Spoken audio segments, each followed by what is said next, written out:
tous, bienvenue dans cette nouvelle vidéo dans laquelle j'ai décidé de reproduire le cut crease de Sandrea. Elle a 3 techniques différentes, je vais essayer de reproduire les 3 et on va voir comment je me débrouille. Donc la première technique, c'est la plus simple, je vais le faire en même temps. D'après ce que j'ai compris, on commence par appliquer une couleur dans le creux de paupière afin de faire une sorte de faux creux de paupière.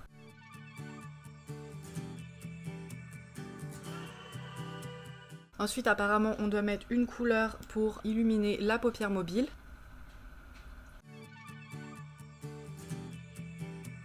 Et pour finir, elle conseille d'appliquer une couleur plus claire mais très lumineuse, donc sur la paupière mobile. Donc moi, j'essaye avec les couleurs que j'ai de faire à peu près les mêmes qu'elle a utilisées.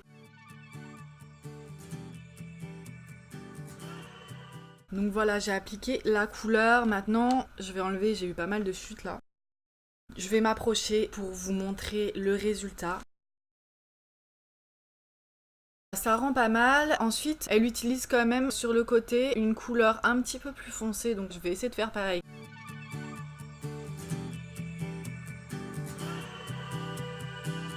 Voilà ce que ça donne avec la couleur un petit peu plus foncée. Je vais mettre le mascara, comme ça on se rendra bien compte de la finition du maquillage.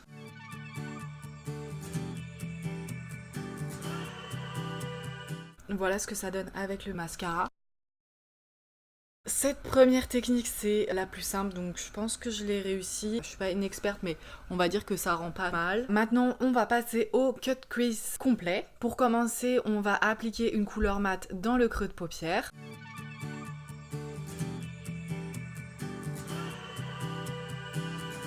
Voilà pour la première couleur. On prend ensuite une couleur un petit peu plus foncée que Sandrea conseille d'appliquer avec un pinceau un petit peu plus petit.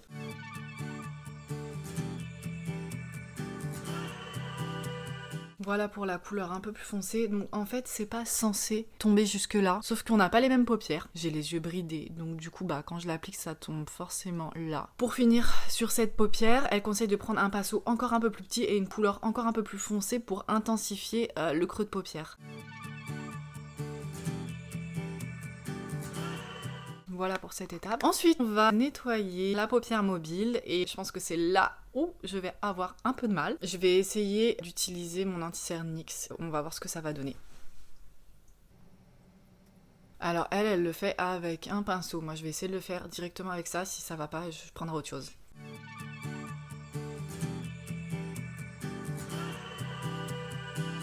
Bon, voilà pour ce premier côté. Je sais pas trop si c'est à ça que ça doit ressembler. Mais bon, je trouve que je me suis quand même pas trop mal débrouillée, donc je vais essayer de faire la même chose de l'autre côté du coup.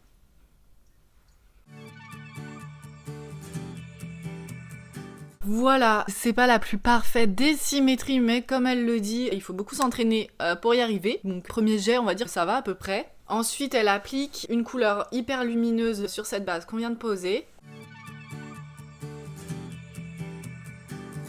Elle fait également en dessous un ras de cils, donc moi c'est un truc que je fais jamais, mais vu que je suis censée un peu reproduire son maquillage pour les nuls, je vais le faire. Pour finir, elle pose le liner, les faux cils et le mascara. Moi je vais pas poser les faux cils parce que j'ai vraiment pas l'habitude d'en mettre, mais je vais faire le liner et le mascara.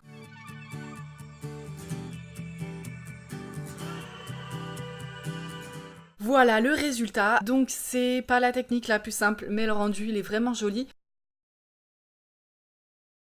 On va passer au troisième cut crease. Donc il s'agit du demi cut crease. On va appliquer une première couleur qu'elle appelle la couleur de transition.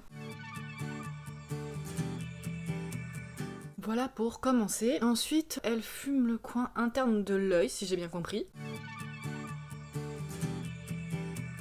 En ras de cils inférieur, elle applique la première couleur qu'on a mise.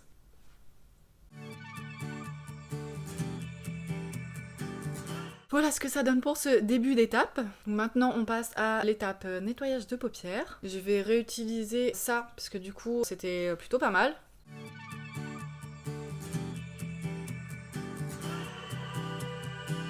Donc voilà ce que ça donne. Je vais rajouter un petit peu de violet sur les côtés, parce que ça a un petit peu dépassé.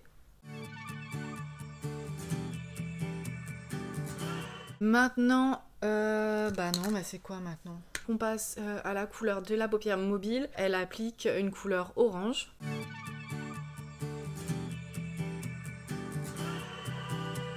Après, elle remet un petit peu de violet sur les côtés, donc moi j'ai pas besoin d'en remettre parce que je trouve qu'il y en a assez, mais elle prend une pointe de rose pour faire la transition entre le orange et du coup le violet, donc je vais essayer de faire pareil.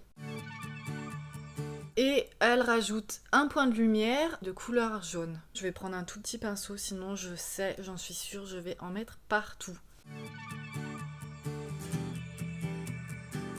Voilà, c'est terminé pour ces étapes. Maintenant, je vais mettre le mascara et je vais vous montrer le rendu final.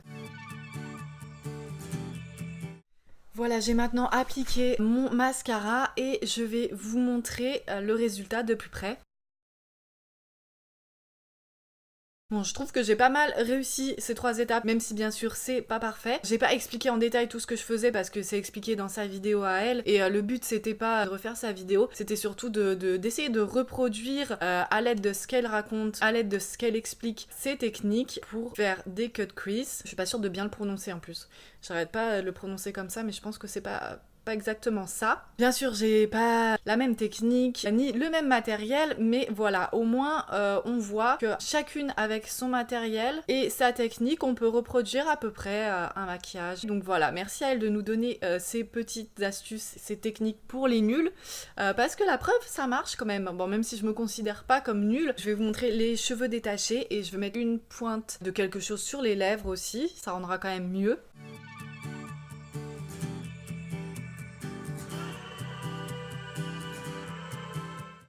Bon, je suis en train de me rendre compte que je suis très blanche, voilà, ça fait un petit peu... Ouais, je suis très blanche quand même. C'est pas grave. Bon, j'arrive pas très bien à mettre mes cheveux. Bon bref, voilà ce que ça donne. Je suis pas forcément en bonne mine, mais voilà. Donc j'espère que cette petite vidéo vous aura plu. N'hésitez pas à liker, à poster un commentaire et à vous abonner. Et je vous dis à la prochaine. Ciao!